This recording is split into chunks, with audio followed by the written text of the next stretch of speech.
What makes the perfect guacamole?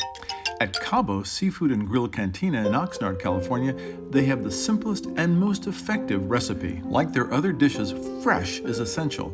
From their fresh house-made salsa to their homemade tortilla chips, fresh Mexican specialties like cheese enchiladas, Vincente's chille relleno, or their vegetarian tacos are the order of the day.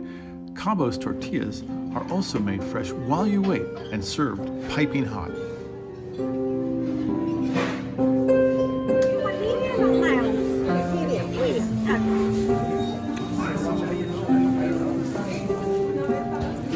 The star of the feast is the tableside prepared guacamole. Using a fresh Haas avocado, lemon which is squeezed on top, and then chopped cilantro is added. Mild white diced onions, diced tomatoes, and diced jalapeños.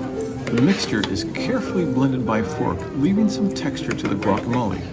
Served with tortillas and chips, this is guacamole nirvana.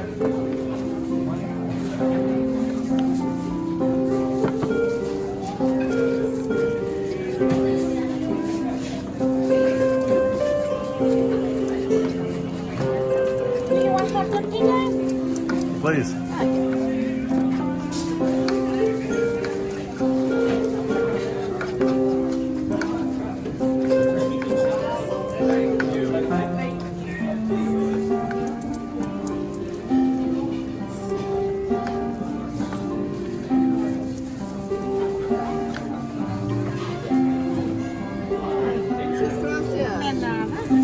Doesn't get much fresher than that.